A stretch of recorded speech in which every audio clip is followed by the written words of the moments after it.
नमस्कार दोस्तों, उड़ीसा में जहां से हमारी राष्ट्रपति आती है, जो कहती थी बस बहुत हो चुका, उन्हीं के राज्य में आज पुलिस खुद जो है महिलाओं का शोषण करने लगी। पुलिस थाने के अंदर महिलाओं से रेप जैसी स्थिति होती है और न जाने क्या क्या बीभत्स घटनाएं होती हैं। और भारतीय जनता पार्टी की डबल इंजन की सरकार सुरक्षा देने में नाकाम रहती है। इसको लेकर के सुप्रिया श्रीनेत्र ने पूरी घटना का जिक्र किया।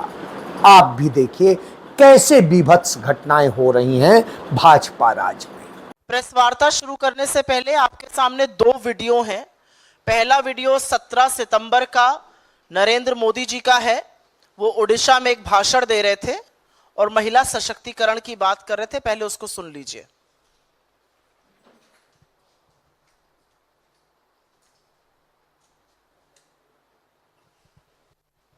महिलाओं की उन्नति, महिलाओं का बढ़ता सामर्थ्य, ये ओडिशा के विकास का मूल मंत्र होने वाला है। और अब आपके सामने मैं एक दूसरा वीडियो प्ले करूंगी और ये प्ले करते हुए मुझे दुख है, तकलीफ है। इस देश की एक बेटी, ओडिशा की बेटी, जो स्वावलंबी बनना चाह रही है, जो अपना एक छोटा सा रेस्टोरेंट चलाती है, उसके साथ एक हादसा हुआ। हादसे से ज्यादा भयावह वो था जो उसके साथ ओडिशा के पुलिस स्टेशन में हुआ। वो वीडियो चलाने से पहले आपको याद दिला दूं, ये बेटी इंडियन आर्मी के एक ऑफिसर की मंगेतर है, एक इंडियन आर्मी के ऑफिसर की बेटी है और खुद एक लॉयर है। जरूर सुनिए उसने कैसे अपनी व्यथा ओडिशा के अंदर एक पुलिस स्टेशन में बयां करी है। पकड़ के जोर से खींच के मुझे मारना पीटना शुरू कर दिया। मैंने उनको रिक्वेस्ट करते रहे, प्लीज स्टॉप, मत कीजिए, ऐसा मत कीजिए। फिर वो पुलिस स्टेशन के कॉरिडोर से मुझे घसीटते हुए ले जा रहे थे और उस टाइम पे मैं जितना जो उनको फाइट दे पाई, जहाँ उनके हाथ दिखे, एंकर्स दिखे, मैं फाइट बैक करने की कोशिश कर रही थी। उनके बीच में एक लेडी कांस्टेबल ने मेरा गला पकड़ के दबाने की कोशिश की तो मैंने उनका हाथ काटा है। उसके बाद उन्होंने मेरे ही जैकेट से मुझे मेरे पीछे हाथ बांधे और एक लेडी कांस्टेबल के स्कार्फ से मेरे पैर बांध के मुझे रूम में डाल दिया। थोड़ी देर में एक मेल ऑफिसर आके मेरा ब्रा उतार के मेरे ब्रेस्ट पे किक मारना शुरू किया करके 10 अराउंड 6 o'clock जो स्टेशन के IIC है वो आए और उन्होंने मेरा पैंट लोअर किया, अपना पैंट लोअर किया और अपना पीनस निकाल के मुझे बोला कि कितने बार तुम लेना चाहोगे कि तुम चुप रहोगे, क्योंकि वो बहुत ज्यादा चिल्ला रही थी हेल्प के लिए, बहुत ज्यादा चिल्ला रही थी हेल्प के लिए।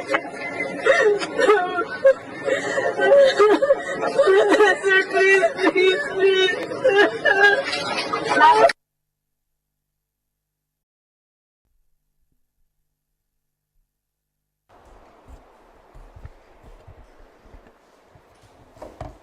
ये वीडियो, जैसा कि मैंने आपको बताया, हम उनकी आइडेंटिटी रिवील नहीं करेंगे, लेकिन ओडिशा की एक बेटी अपना रेस्टोरेंट बंद करके रात को निकलती है। कुछ लड़के उसके साथ ईव टीजिंग की बात करते हैं। रोड रेज का मामले की कंप्लेन लेकर वो और उसका मंगेतर, जो इंडियन आर्मी में ऑफिसर है, वो पुलिस स्टेशन पहुंचते हैं।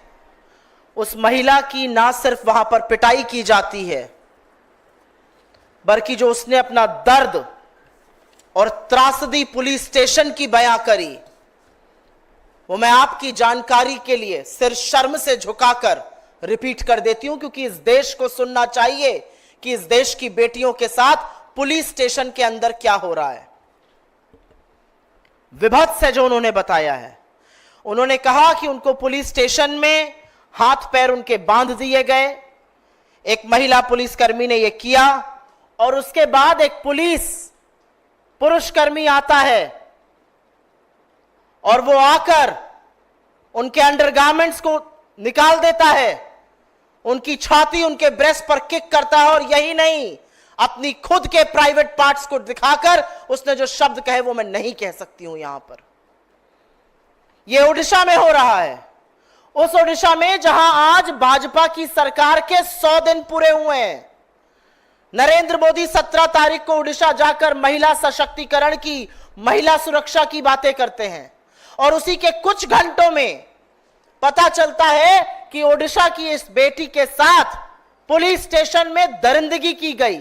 दरिंदे सिर्फ सड़कों पर नहीं, बीजेपी की सरकार में पुलिस स्टेशन के अंदर भी हैं। और यह कोई अबला नारी नहीं थी, यह एक लॉयर है, यह भारतीय सेना के अधिकारी की मंगेतर है, वो भारतीय सेना का अधिकारी जो सिख रेजिमेंट का मेजर है। मैं उनका नाम यहां नहीं बोल रही हूं। सिख रेजिमेंट के एक मेजर की मंगेतर के साथ देश अपना ऋण इस तरह से चुका रहा है। ये वो इंडियन आर्मी ऑफिसर्स होते हैं जो रेगिस्तान की तपती गर्मी और सियाचिन की हाड़ कांपती ठंड में इस देश की सरहद की सुरक्षा करते हैं, और एक कृतज्ञ राष्ट्र उनको इस तरह से इस चीज का इनाम दे रहा है। वो लड़की चिल्लाती रही, मेरी मदद करो, मेरी मदद करो, और उसके बाद भी उसकी मदद करने के लिए कोई आगे नहीं आया। और यह असलियत है कि लड़की का असली यौन शोषण ओडिशा के एक पुलिस स्टेशन में उस सरकार के पुलिसकर्मियों द्वारा हुआ जो आज अपने 100 दिन मना रही है। ऐसा क्यों है कि जहां जहां भारतीय जनता पार्टी की सरकार बनती है, तथाकथित डबल इंजन की सरकार, वहां पर रक्षक भक्षक बन जाता है? ऐसा क्यों है कि भाजपा शासित हर राज्य में विक्टिम शेमिंग का मामला सामने आता है? पहले पीड़िता के चरित्र पर सवाल उठाए जाते थे, अब पीड़िता का यौन शोषण पुलिस स्टेशन के अंदर पुलिस के दरिंदे कर रहे हैं। ये क्यों होता है भारतीय जनता पार्टी शासित राज्यों में? और एक बात तो सच है, नरेंद्र मोदी दौड़ दौड़ कर इधर उधर प्रचार करेंगे, एक शब्द इस पर नहीं बोलेंगे। उनकी महिला मंत्री इस पर एक शब्द नहीं बोलेंगी। इस देश की महिला बाल विकास मंत्री कौन है? अगर मैं आप में से 10 लोगों से पूछूं तो एक व्यक्ति शायद इसका जवाब दे पाएगा। महिला सांसद इस पर नहीं बोलेंगी। हो क्या रहा है इस देश में? पुलिस को देखकर जिन अपराधियों की हाड़ कांप जानी चाहिए, उनसे बचने के लिए जब एक औरत पुलिस स्टेशन जाती है, वहां शरण, वहां सहारा, वहां मदद मांगती है, उसके साथ यौन शोषण पुलिस कर्मी करता है, तो फिर सुरक्षित कहां है इस देश की आधी आबादी? कौन से सशक्तिकरण की बात होती है, यह जानना आज क्यों नहीं जरूरी है? और क्या आधी आबादी के लिए इस देश में कोई जगह नहीं बची है?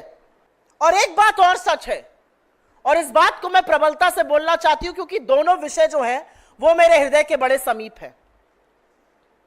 मणिपुर में 2 महिलाओं को, 2 बेटियों को आदमखोरों की भीड़ में नोचा। उसमें से एक कारगिल योद्धा की पत्नी थी। हफ्ता भर नहीं हुआ, अभी मध्य प्रदेश से मामला सामने आया है।